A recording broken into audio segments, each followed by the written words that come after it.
नमस्कार मित्रों, HR news में आपका स्वागत है।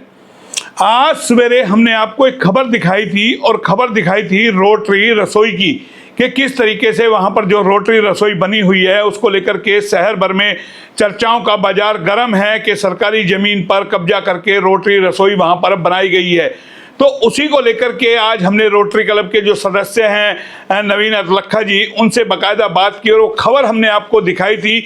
लेकिन उस खबर का जो इम्पैक्ट आया है, उस खबर को लेकर के जो लोगों के वर्जन आए हैं, हमारे पास फोन आए हैं, वो और भी बड़ा सवाल खड़ा कर रहे हैं। क्योंकि नवीन अदलखा जी ने बाकायदा मीडिया के नाम प्रेस नोट जारी करके कहें कि यहाँ के जो सांसद है राव इंद्रजीत सिंह जी, उनका भी जिक्र किया था कि वो उनसे मिले थे एक मंडल के साथ, और बड़ी बड़ी यानी कि तरीके की अलग अलग बहुत सारी बातें। हमने हर सवाल का जवाब भी उनसे मांगा था और HR न्यूज के दर्शकों ने बाकायदा उस खबर को देखा था। और उस खबर को देखने के बाद जिस तरीके के कमेंट हमारे पास आ रहे हैं, जिस तरीके के फोन हमारे पास आ रहे हैं, लगता है आने वाले दिनों में ये मामला और भी संगीन होगा। क्योंकि आपको पता होगा पहले टेकचंद क्लब को लेकर के किस तरीके से उस पर अवैध कब्जे करने की बात हुई थी, चाहे सिसुसाला स्कूल मॉडल टाउन का हो, उस जमीन को लेकर के। तो लगता है रेवाड़ी में कहीं ना कहीं जो सरकारी जमीन है या जो अवैध कब्जे हैं, किस तरीके से लोग उसको हथियाने की कोशिश कर रहे हैं। और आज इसी को लेकर के जब हमने जो शिक्षाविद नवीन अदलखा जी उनसे बात की, तो उन्होंने कहा भी वो गार्डन बनाएंगे, यानी कि अभी और कब्जा होगा। साथ ही उन्होंने हमारे इंटरव्यू के दौरान कहा था कि अगर सरकार अपनी जमीन चाहेगी, HSVP अपनी जमीन चाहेगा, तो वो एक दिन में खाली कर देगा।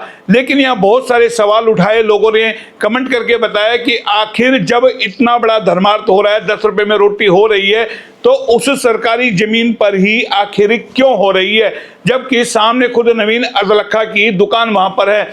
और हम आपको बता दें, रोटरी क्लब एक इंटरनेशनल संस्था है, बहुत सारे उनके क्लब बने हुए होते हैं, एक शहर के अंदर 3-3 संस्थाएं काम करती है।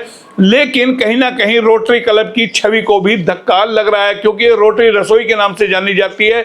तो जाहिर है, हो सकता है क्लब के बाकी सदस्यों को या जो इंटरनेशनल क्लब है उनके जो बड़े लोगों को नहीं पता हो इस बात को लेकर के, लेकिन कहीं ना कहीं छवि को धक्का लगा है। क्योंकि रोटरी क्लब एक सामाजिक संस्था है, बहुत सारे सामाजिक कार्य करती है। कभी वो ब्लड कैंप लगाती है, कभी आई कैंप लगाती है, तरह तरह के वो कैंप लगाती है, शिक्षा को लेकर के वो काम करती है। लेकिन इस बार कहीं ना कहीं उस संस्था पे दाग लग गया है, और दाग लग गया है रोटरी रसोई को लेकर के। क्यों, ये जो संस्था है, इसका जो ये बना है यहाँ पर रोटरी रसोई के नाम से इसको रखा गया है। बाकायदा तस्वीरें भी हम आपको दिखा रहे हैं कि किस तरीके से सेक्टर 5 के अंदर बाकायदा टीन शेड डाल करके वहाँ पे बाकायदा हलवाई लगे हुए हैं, खाना बनाने वाले लगे हैं, पूरा एक सिस्टम यानी कि वहाँ पे खड़ा कर दिया गया है। बहुत सारे लोग कह रहे हैं आखिर HSVP विभाग कहां सो रहा है, जबकि सरकार कहती है कि हम अवैध कब्जों को बर्दाश्त नहीं करेंगे। और बेशकीमती करोड़ों की जमीन है, क्योंकि वहां आपको बता दें जो सेक्टर 5 के अंदर जो ये जगह है बेशकीमती है, कम से कम 5 से 10 करोड़ रुपए की जगह बताई जा रही है। और जिस तरीके से नवीन अदलखा जी ने अपने सवालों के जवाब में कहा था कि वो भी और गार्डन बनाएंगे, सफाई कर सकते हैं। अरे भाई, सफाई करनी है, बहुत सारी जगह शहर के अंदर है और इतनी बड़ी संस्था है, उसके अंदर धरना सेट है, कहीं भी आप जगह लेकर के रेंट पे लेकर के, या सामने खुद उनकी दुकान है, उनके यानी कि तमाम जिस तरीके का उन्होंने बयानबाजी दिया था मीडिया को, उसको लेकर के सवाल किया था। तो लोग यही कह रहे हैं, जब इनको अपने पिता का सपना पूरा करना था तो जीते जी क्यों नहीं कर पाए, और मरने के बाद भी जब उनकी खुद की दुकान उन्होंने किराए पे दे रखी है और बाहर सामने अपनी दुकान के सामने सरकारी जमीन पे वो कब्जा करके और इस तरीके के अपना पिता का सपना पूरा कर रहे हैं। साथ में उन्होंने जिक्र किया था सांसद महोदय का, जो राव इंद्रजीत सिंह जी गुरुग्राम लोकसभा क्षेत्र से सांसद है, उनसे बाकायदा एक प्रतिनिधि मंडल इनका मिला था, उसको लेकर बाद ये रसोई बनी है। क्या राव इंद्रजीत सिंह जो हमारे सांसद महोदय, उनको नहीं पता सेक्टर 5 के अंदर ये जो जगह है सरकारी है, या फिर इसका अगर कोई विवाद भी कोर्ट में चल रहा है तो ऐसे में कब्जा करना? कई सारे सवाल यानी कि कमेंट करके लोग हमें बता रहे हैं, तरह तरह के कमेंट हमारी खबर के ऊपर आ रहे हैं। और लोग कह रहे हैं मोहनलाल जी आप इस खबर को अपडेट कीजिए। जाहिर है आने वाले दिनों में मामला और तूल पकड़ेगा। बहुत सारे लोग धरना प्रदर्शन करने की तैयारी कर रहे हैं कि एक बार फिर रेवाड़ी के अंदर अवैध कब्जों को लेकर के किस तरीके से लोगों का गुस्सा फूट पड़ा कि सरकारी जमीन को किस तरीके से हथियाने की रणनीति पर काम किया जा रहा है। आखिर कौन वो सफेद पोश है, कौन इसके पीछे इशारा कर रहा है, कौन ताकत लगा रहा है, ये तमाम बड़े सवाल है जो लोग बाकायदा कमेंट कर रहे हैं कि आखिर किस तरीके से यहाँ पर रोटरी रसोई बना दी गई।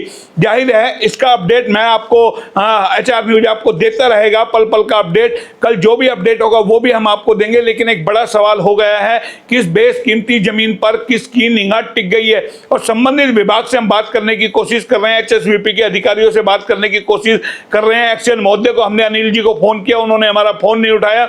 हालांकि हम कल बात करने की कोशिश करेंगे कि आखिर इस बेशकीमती जमीन पर किसकी निगाह टिकी है। क्या ये रोटरी रसोई के नाम पर कहीं ना कहीं कोई खेल है? अगर धर्मार्थ करना है, अपने पिता का सपना पूरा करना है, तो बहुत सारे तरीके हो सकते हैं। उसको लेकर के यानी कि बहुत सारे सवाल लोग हमसे कर रहे हैं, जवाब चाहते हैं कि आखिर इस जमीन पे क्यों कब्जा करने की रणनीति पे काम किया जा रहा है। आखिर शासन प्रशासन कहाँ सो रहा है?